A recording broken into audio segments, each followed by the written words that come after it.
Há 2 semanas eu fui dar uma entrevista para uma revista feminina, muito legal. E a entrevista estava correndo super bem, estava tudo ótimo. E aí a última pergunta da entrevista, a repórter me perguntou assim: Mônica, você se considera feminista? Aí eu falei: claro, como não? E aí ela ficou muito surpresa e abriu um grande sorriso e olhou para a editora-chefe, que também abriu um grande sorriso. Falei: gente, eu devo estar muito gata, não sei, eu não entendi muito bem. Eu falei: o que que foi? Ela falou assim: cara, em 5 anos de revista, você é a primeira capa da revista que se diz feminista. E ela me explicou que elas faziam essa pergunta, principalmente nos últimos 2 anos, para todo mundo. E existia um grande receio das atrizes, das cantoras, das modelos, enfim, de se dizer feminista. E aquilo me pegou um pouco, assim, eu fiquei muito surpresa. Por exemplo, se eu perguntar aqui, vai ser uma coisa meio interativa, tá, gente? Se eu perguntar aqui, quem aqui se considera feminista? Quem levantaria a mão? Ai, que lindo. Parabéns. Obrigada, não estou sozinha. Porque eu acho que a gente está num lugar que a gente tem uma clareza muito grande do que é ser feminista. Eu tomei a liberdade de procurar o significado da palavra feminista no dicionário. E é o seguinte: feminismo vem do francês, substantivo masculino, que engraçado. Movimento ideológico que preconiza a ampliação legal dos direitos civis e políticos da mulher, ou a igualdade dos direitos dela aos do homem. Acho estranho, como é que uma mulher é contra isso?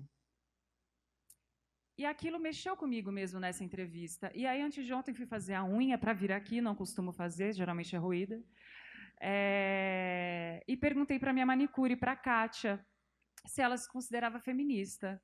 A resposta dela foi: Deus me livre.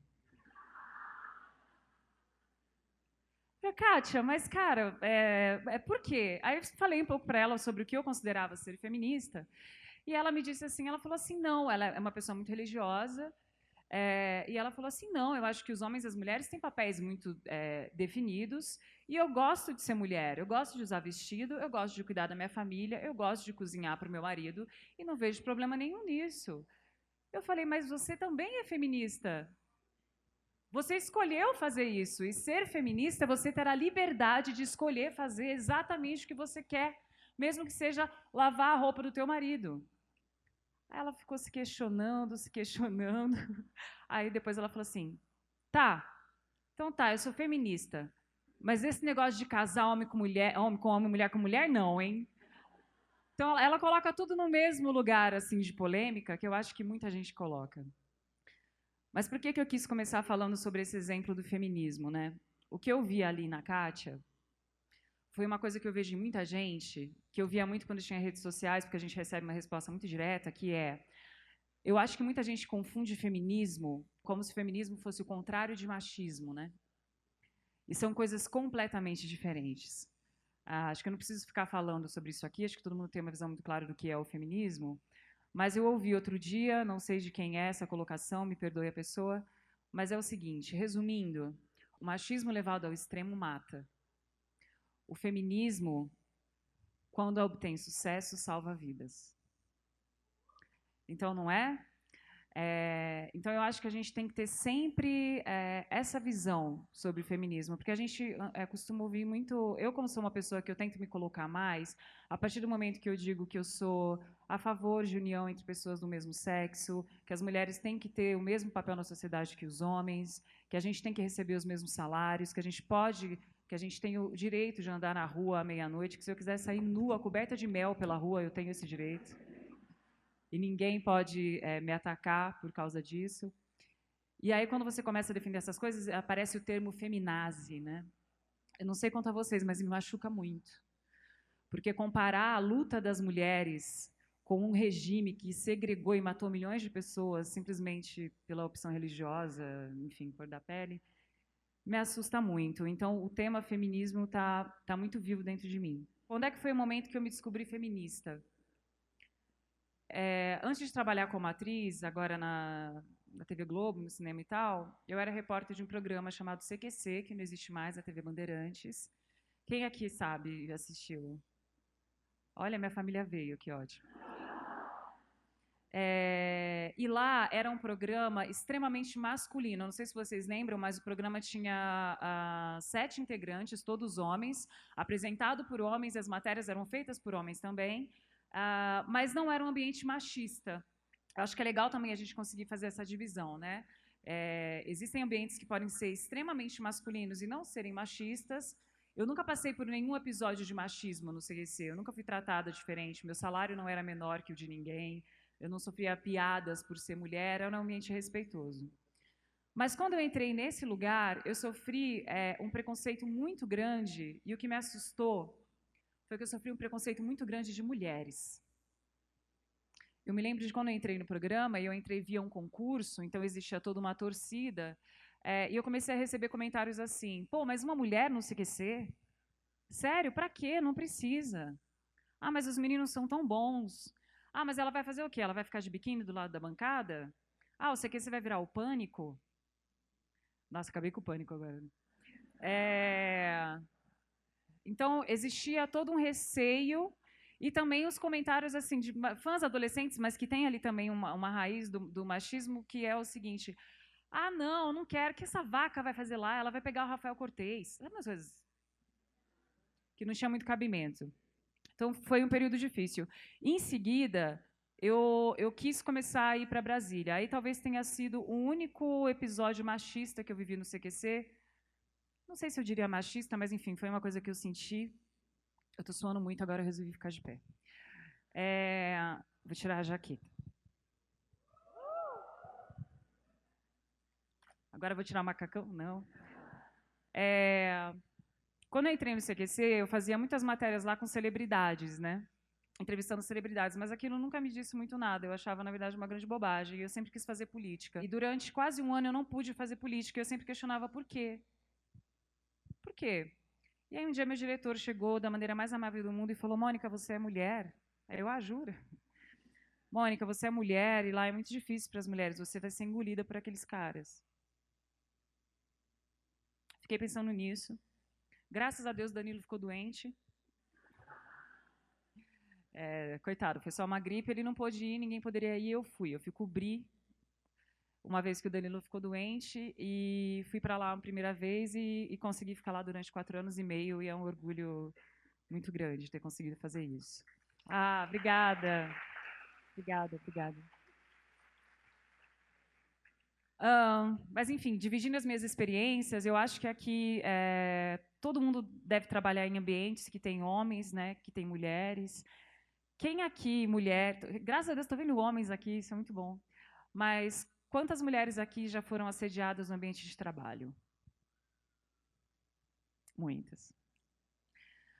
Eu acredito que vocês trabalhem em empresas que tenham tantos homens quanto mulheres. Tem mais homens onde vocês trabalham?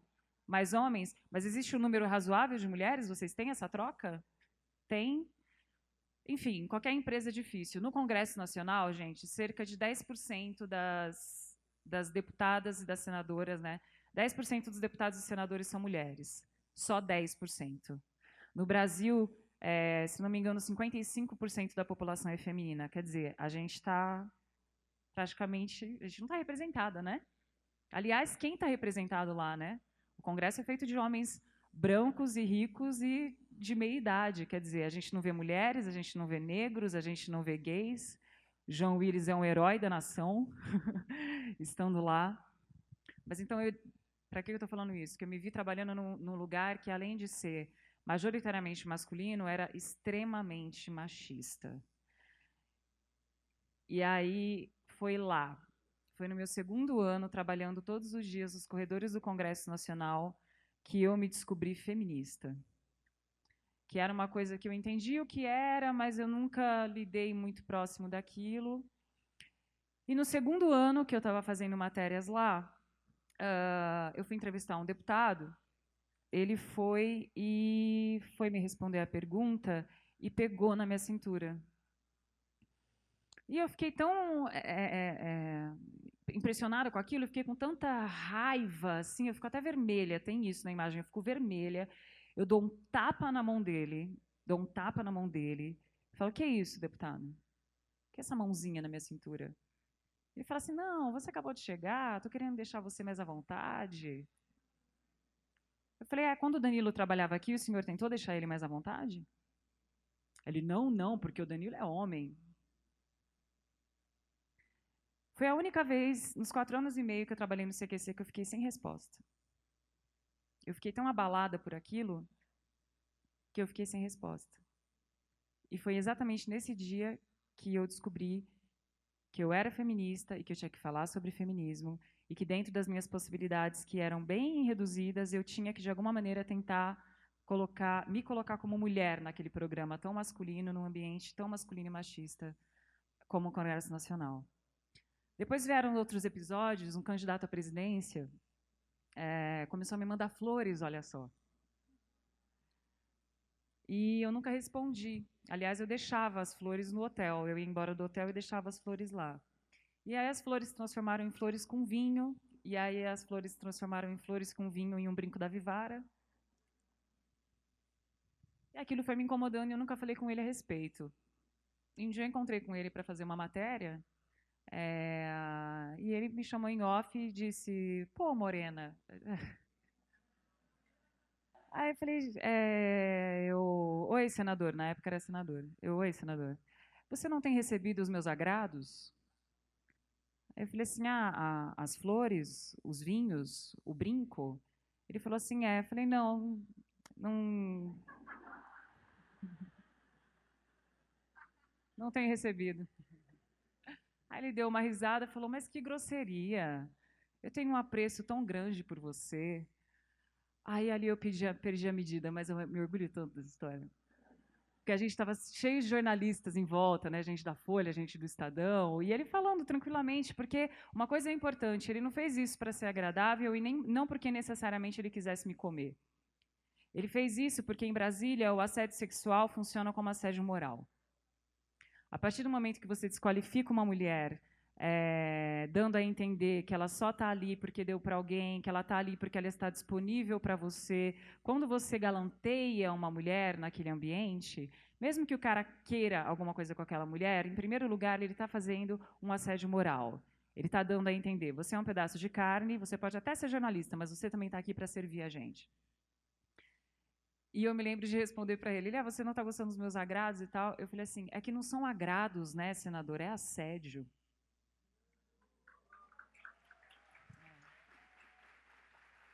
Foi isso.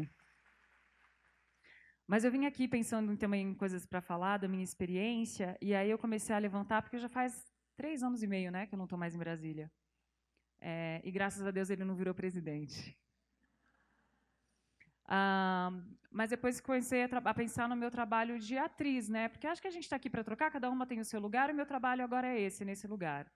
E comecei a pensar nas minhas experiências de amigas, e aí, querendo, pesquisando sobre isso, descobri alguns dados interessantes. Assim, por exemplo, nos Estados Unidos, as atrizes, para fazer par romântico de alguém, elas nunca têm a mesma idade do ator.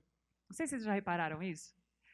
E aí eu estava vendo uma notícia maravilhosa que uma atriz de 37 anos foi chamada para fazer um papel, ela ia fazer o par romântico de um ator. O ator tinha 55 anos, ela tinha 37. Isso foi agora, tá? Esse ano. E aí ela foi recusada para o papel. E ela não entendeu por que ela foi recusada para o papel. E aí a agente dela, discretamente, descobriu. Os produtores e a direção do filme consideraram a atriz velha demais para fazer o par romântico do ator de 55 anos. Ou seja, porque é vendido para a gente pelo cinema, pela televisão, muitas vezes, é que o homem tem sempre que estar com uma mulher muito mais jovem. Isso é cultural, né? A novinha, né? Mas no cinema americano, as atrizes são, no mínimo, em média, 10 anos mais jovens que os seus parceiros nos filmes. O Tom Cruise, por exemplo, ele faz filmes, sei lá, há 30 anos. A única parceira do Tom Cruise que foi mais velha dele em algum filme foi em Top Gun, porque era uma professora dele e ela era 2 anos mais velha. Desse filme em diante, todas as atrizes eram mais novas. Nesse filme que ele está rodando agora, a parceira dele tem exatamente metade da idade dele. Então, os homens vão envelhecendo e as parceiras continuam na mesma idade. O que isso diz para a gente? Acho que isso diz pra gente o que a Madonna disse no discurso dela quando ganhou o prêmio de Mulher do Ano da Billboard, se não me engano. Que ela discorre sobre a história dela e ela finaliza com a seguinte frase: sendo mulher, você tem o direito de fazer qualquer coisa, exceto envelhecer. É muito triste a gente ter a nítida visão de que a gente não tem o direito de envelhecer. E quando você é uma mulher mais velha e se envolve com um homem mais jovem, você é ridicularizada. Quando você é um homem mais velho e está com uma mulher mais jovem, você é dito como herói. Isso é muito cultural. Isso é uma coisa que eu via muito no Congresso. As esposas dos congressistas eram todas muito mais jovens. Não é um preconceito em relação, pelo amor de Deus, gente, eu estou deixando claro que não é um preconceito em relação a relacionamentos de idades diferentes. Eu estou tentando deixar claro a imagem que é vendida para a gente. E isso é tão claro que a gente vê a televisão coberta de comerciais falando sobre como rejuvenescer a pele da mulher. É sempre como a mulher parecer mais jovem. São 1000 procedimentos, são 1000 produtos, é pintar o cabelo, sabe? A gente não tem nem o direito de ter o cabelo branco. Mas ainda falando do ambiente de trabalho, que eu acho que cada pessoa aqui vai ter o seu lugar de incômodo. Falando com atrizes, minhas amigas, Bruna, inclusive, que está aqui, eu não sei se vocês já tiveram essa percepção, mas quando você vê um filme, uma novela, quando tem cenas de nu, que é uma coisa bastante comum, quantas pessoas aqui já viram um pau numa cena de nu? 10, ok. Vocês devem ver filme iraniano, né? Quantas pessoas aqui já viram uma cena numa novela ou num filme que mostrasse uma mulher nua? Eu acho isso muito grave. Acho que o corpo humano ele tem que ser usado como objeto da arte, né? O nosso corpo é a nossa ferramenta. A sexualidade faz parte da nossa vida e pode estar na arte, por que não? Agora a questão é, por que tem tantas mulheres nuas na televisão e no cinema? E muitas vezes sem nenhum objetivo. Se aquilo cabe dentro do roteiro, se aquilo é uma proposta poética, uma proposta artística, tudo bem. Mas muitas vezes é uma cena que provavelmente no roteiro está assim: fulano e fulana se amam. Bom dia. Não dá para simplesmente a gente entender que é uma cena de sexo? Ou se for mostrar os corpos, se essa foi a ideia, mostremos os corpos de ambos. Por que a nudez ou a semi-nudez da mulher é uma coisa tão comercial? O Pedro Cardoso deu uma entrevista outro dia defendendo isso, que a nudez da mulher na televisão, ela é um produto. Ela é o material, ela é pornografia disfarçada. Eu não sei se eu chego a esse extremo dele. Mas eu já me vi fazendo cenas muitas vezes, inclusive o último trabalho que eu fiz foi um trabalho de 12 episódios, em 8 eu ficava de calcinha sutiã. Em 4 eu tomava banho. Das 5 mulheres do elenco, só 2 não apareceram nuas, que era a atriz que fazia a minha mãe, que já era uma senhora, e uma atriz que era uma menina de 14 anos. As demais atrizes todas apareciam nuas. Os atores, nenhum apareceu, em nenhum momento, acho que uma vez sem camisa. E aí eu me pergunto, e aí eu estou falando isso para falar da minha realidade, mas também falando para vocês dentro da realidade do trabalho de cada uma, né? Como é que tem coisas que vão sendo tão inseridas no nosso cotidiano, que já são tão culturais, que a gente aprende isso desde tão criança, como é que a gente vai lutar contra isso, né? Num ambiente de trabalho que não seja uma coisa que lide tanto com a imagem, como no meu caso, quantas pessoas aqui, quantas mulheres aqui, eu estou cheia de pergunta, né? É que é uma curiosidade. Quantas mulheres aqui já tentaram falar num ambiente, numa sala de reuniões masculina, ou diretamente com o seu chefe homem, e foram interrompidas? É muito difícil. Tem um nome, né, para isso, mas eu não me lembro agora. A ministra Carmen Lúcia Barbosa, antes de ser presidenta e já presidenta do Supremo, reclamou disso.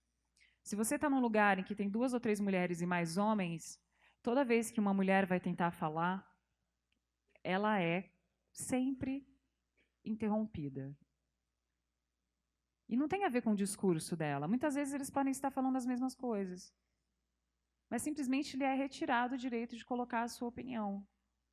Porque os homens crescem com essa cultura, porque mulher de opinião é chata. Deve ter muita gente aqui que é mãe, né? Quem é mãe de menino? Nossa, só nasceu menina? Eu me lembro de estar na casa das minhas tias, eu tinha uma tia que tinha 11 filhos, tá? 11 filhos, porque o marido dela não gostava de usar camisinha e usar pílula era coisa de vagabunda. Então, ela teve 11 filhos. E aí, quando acabava o almoço, era: meninas, vamos lavar a louça, meninos, podem soltar pipa. Então, isso vem tão de pequenininho, né? A gente ouve tantas mulheres com discurso machista, que eu sempre falo da gente prestar atenção, né? Somos mães, somos tias, somos professoras, eu estou na televisão, da gente falar sobre isso, né? De maneira mais corriqueira mesmo. Como é que a gente está educando os nossos meninos? Enfim, só para falar um pouco dessa coisa do machismo no ambiente de trabalho. E uma coisa para finalizar, eu levantei aqui uns dados que eu vou ler muito rapidinho sobre violência contra a mulher. Foi uma pesquisa da Datafolha, que eles liberaram o resultado agora no último Dia Internacional da Mulher. E é o seguinte: 503 mulheres são vítimas de agressão física a cada hora no Brasil. 22% das mulheres, ou seja, 12 milhões de mulheres, sofreram agressão verbal no ano de 2016. 10% ameaças de agressão física.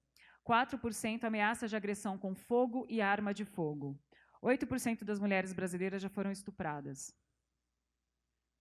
3%, ou seja, 1,5 milhão de mulheres, sofreram espancamento ou tentativa de estrangulamento.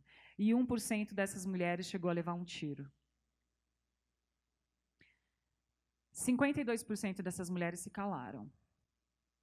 Ou seja, os números no Brasil já são alarmantes. E a gente pensa que dos números que chegam até a polícia, menos da metade chega até a polícia. Então a coisa ainda é muito mais grave, né, do que a gente imagina.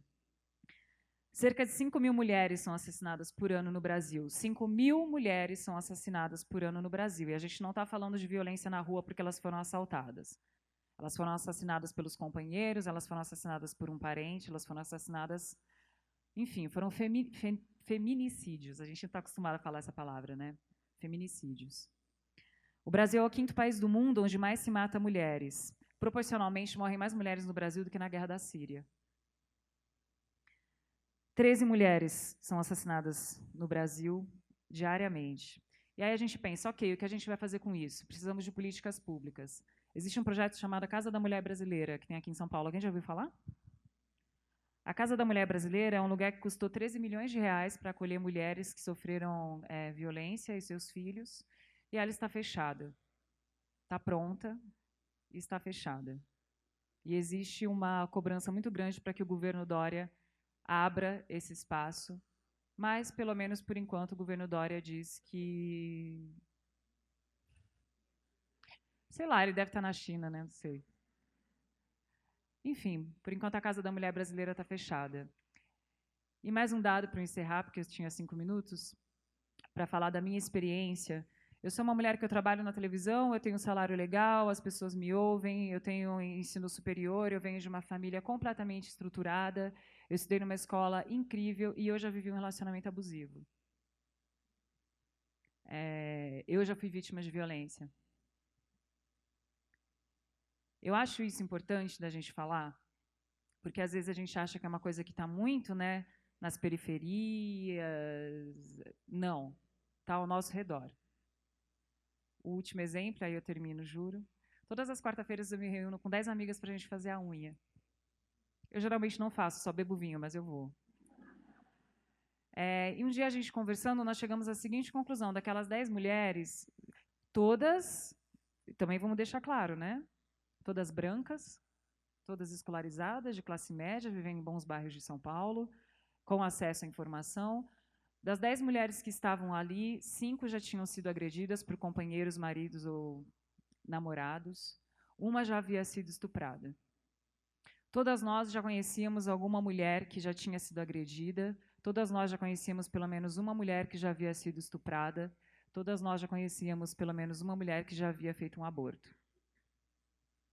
E são coisas que a gente não fala e que a gente coloca para debaixo do tapete e que está aqui, entre a gente, e que precisam começar a serem faladas. E eu só consegui sair do meu relacionamento abusivo quando eu descobri o que era um relacionamento abusivo. Porque a gente cresce sem saber o que é. É normal. É normal ver duas mulheres se estapeando por causa de um homem na televisão. É normal ver um tapa por aí. Se alguém vê alguém batendo na mulher na rua, deixa para lá. Em brigas de marido e mulher, não mete a colher, não é isso? Então, eu acho que a gente precisa, aproveitando esse momento lindo que a gente está vivendo, eu realmente acho que a gente está vivendo uma primavera de mulheres no Brasil. Vamos descobrir como é que a gente se torna mulher por nós mesmas, através dos nossos exemplos, através da nossa troca, da nossa experiência. Acho que a gente precisa começar a passar isso para as nossas meninas. Elas têm que descobrir por si mesmas o que significa ser mulher e que tipo de mulher elas querem ser. Acho que é isso. Obrigada.